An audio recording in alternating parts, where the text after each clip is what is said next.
Hello again, I'm Hookshot Drew, and welcome to Superb Sports Media. We are passionate about sports and are eager to share what we've learned with the sports world.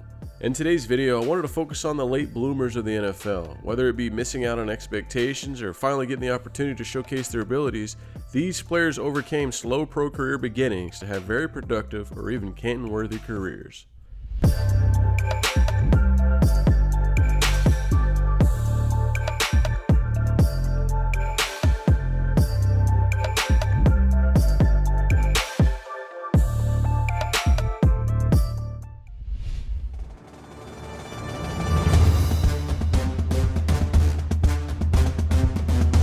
6 seasons after they drafted him number 1 overall, the 49ers finally got a winning season with quarterback Alex Smith under center. Forever immortalized as not being Aaron Rodgers, Alex Smith's poor start was hardly an indictment on his performance alone, as the 49ers front office was in disarray, and as a result, Alex Smith had 6 different play callers before the 2011 season. It's hard to get any kind of consistency or locker room culture with that kind of overture. With the hiring of Jim Harbaugh, the 49ers finally got a coach to command the locker room and develop the immense talent the 49ers had at the time. Although the 49ers moved on to Colin Kaepernick midway through the 2012 season, Alex Smith went to Kansas City, and with Andy Reid's modern take on a West Coast offense short passing, he earned all 3 of his Pro Bowl selections and set up Patrick Mahomes. He then had a short stop at DC, where his unfortunate leg injury led to his heroic journey of rehab and determination, culminating in his 2020 return, where he went 5-1 in 6 starts and aided a 7-9 DC team to the NFC East Division title. Although he may not have had the career expected out of a number 1 overall pick, a 3-time Pro Bowler and a proven winner for 3 separate franchises, that's still pretty good.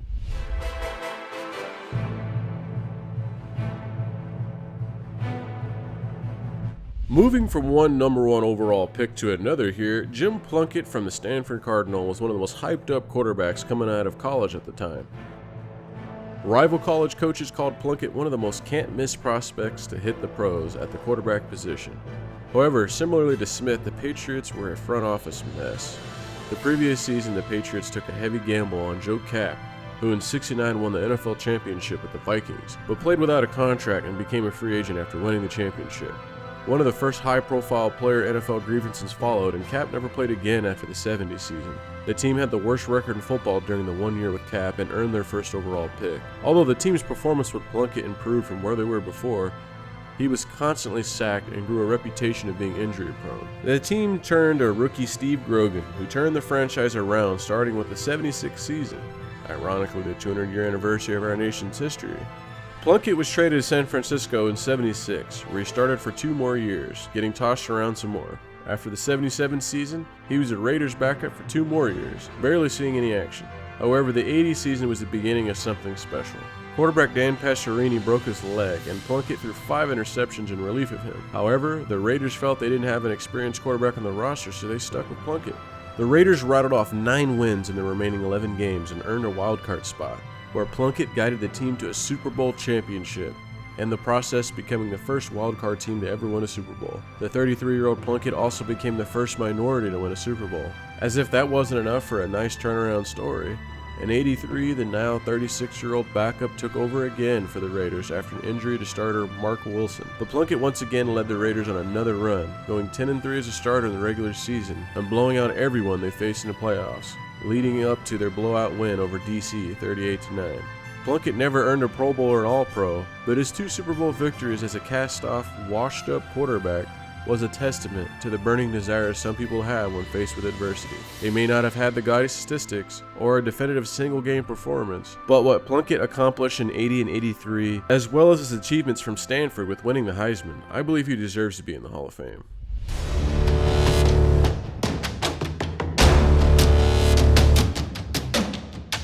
Now bringing it to a current player, we have Pittsburgh Steelers defensive tackle Cam Hayward, who drafted him back in 2011 out of The Ohio State University as a defensive end. Cam didn't become a starter until his 3rd season, and although he was productive, he didn't exactly become a game wrecker. That is until 2017, when he came back hungry and ferocious from his injury-plagued 2016 season.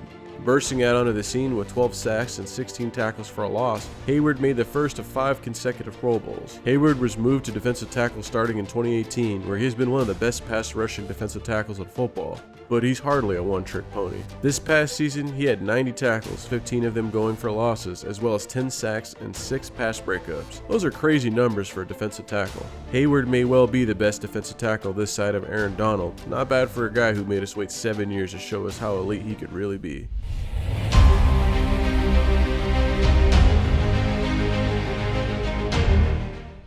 Let's go for the 2-for-1 Steelers special and talk about the Debo in the room, James Harrison. Picked up by the Steelers in 2002 as an undrafted free agent out of Kentucky State, Harrison was known to be a very green player for the Steelers for the first couple of years, and didn't get any real playing time until 2004. Playing on the stout Steelers defense that was loaded with linebacker talent meant Harrison wasn't a starter, and outside of spot duty for breathers or starting a few games due to injuries, Harrison wasn't a regular starter until 2007, when longtime Steeler great Joey Porter left for the Miami Dolphins. Right away, Harrison flashed his big playability and hard-hitting play style, beginning a stream of 5 straight Pro Bowls. The very next season after becoming a starter, in 2008, Harrison was Defensive Player of the Year.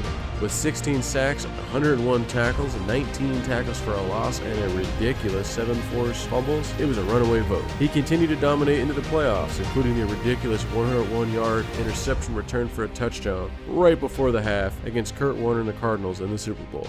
That season alone should put him in Canton in my opinion. His career was beginning to wind down around 2012, but his big playability and hard hitting still created big moments, and he managed to stick around until 2017, including a Super Bowl run with the Patriots that ended his career against the Eagles. From his crazy workout videos to his insane highlights, Harrison is a player that is unlikely to be forgotten anytime soon.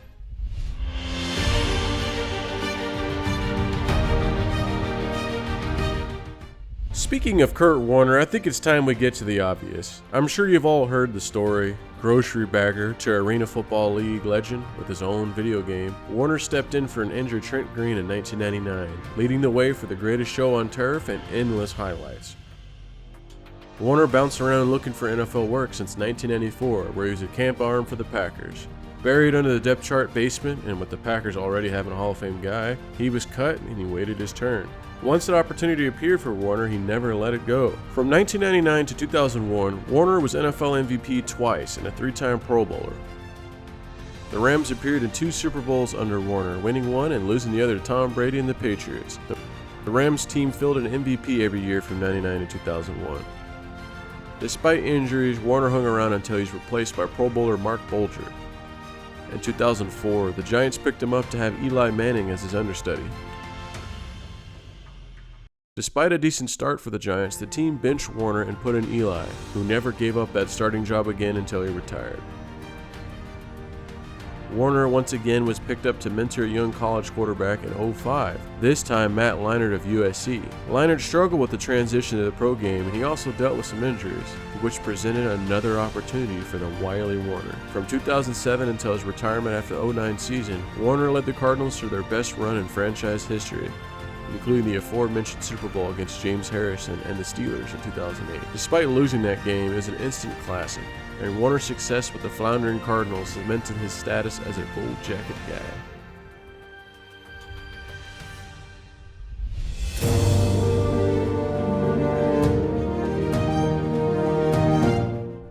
One of my favorite old school players, Ahmad Rashad, was a pivotal player for the Vikings in the late 70s and early 80s. That wasn't always the case, however. Drafted number 4 overall as a receiver in 72 for the St. Louis Cardinals, Rashad had quite the eventful start to his career. Despite a promising rookie year, Rashad was in a dodgy situation with the Cardinals, and after just 2 seasons he was traded to the Bills, where he spent time on the road with O.J. Simpson of all people.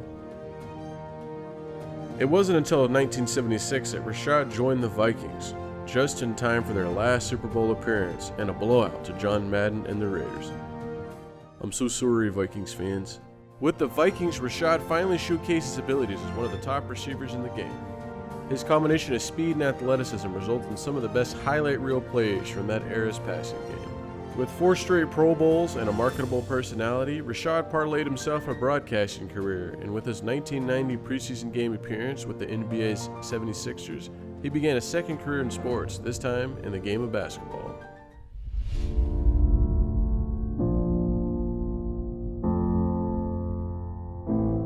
think it's only right to end this video with perhaps the greatest late bloomer ever, the American hero, Roger Staubach. Where to begin with this man here? As you may know from watching our videos, I'm not a Cowboys fan, but it's hard not to respect the legacy that Staubach has. If it wasn't for him, I don't think the Cowboys would be America's team or have had the successes they would have later on. Roger Staubach played college football for the U.S. Naval Academy, winning the Heisman Trophy in '63, the last player from a military school to win the Heisman to this day, as well as losing the national championship that year to undefeated Texas. He was drafted that next year by the Cowboys of the NFL and the Kansas City Chiefs, 2 years before they were the Dallas Texans, of the AFL during his senior year of college. Teams back then could draft players before they left college if it had been 4 years since they were out of high school. But he also served in the Navy from '65 to '69. He was drafted very low for a reason, as teams were aware that they may never get Staubach, but they were still gambling based on his talent in college. The Cowboys' patience definitely paid off, as after his naval service was completed, he joined the team in '69, but mostly as a backup to Craig Morton. Morton himself was drafted very high at '65 and had waited a few seasons for Don Meredith, the first great Cowboys quarterback, to hang it up. Morton had played well in his first 2 seasons as a starter in the '69-70 years, but after struggling in a 1-3 start for the Cowboys in '71, the team switched to Staubach and it was magic from that start. Staubach never lost a game he started, going 13-0, including Super Bowl VI against Don Shula and the Dolphins, who began their own first of 3 straight trips to the Super Bowl. In the 24-3 victory for the Cowboys, Staubach was nearly perfect, completing 63% of his passes with 2 touchdown passes and no turnovers against a tough Dolphins defense. After winning Super Bowl MVP, he missed most of the '72 season with a separated shoulder, but had a strong showing in relief of Morton in the playoffs against San Francisco, coming from behind and winning his job permanently in the process. Morton stuck around as a backup for Staubach until '75, and went off to have a strong second win with the Denver Broncos later on in his career. Morton became the first quarterback in history to start a Super Bowl with 2 different teams, as he was a starter for the Cowboys in the '69 loss to the Colts. But in '77, ironically enough, it was against his former team and his replacement, Roger Staubach and the Cowboys. Staubach was once again nearly flawless in this game, but Morton was harassed by the legendary Cowboys defense, getting sacked 4 times and throwing 4 interceptions in the 27-10 win for Dallas. Staubach overcame injuries and war to become a Hall of Fame level player for America's team, cementing himself as an example of someone who can achieve anything they want if they work hard enough to do so. If you enjoyed this video, please give it a thumbs up and subscribe for more. Hit the bell icon if you don't want to miss any new uploads. Let me know in the comments if you believe there was any late starters who became great players that I missed. Thank you, and I'll be back soon for more.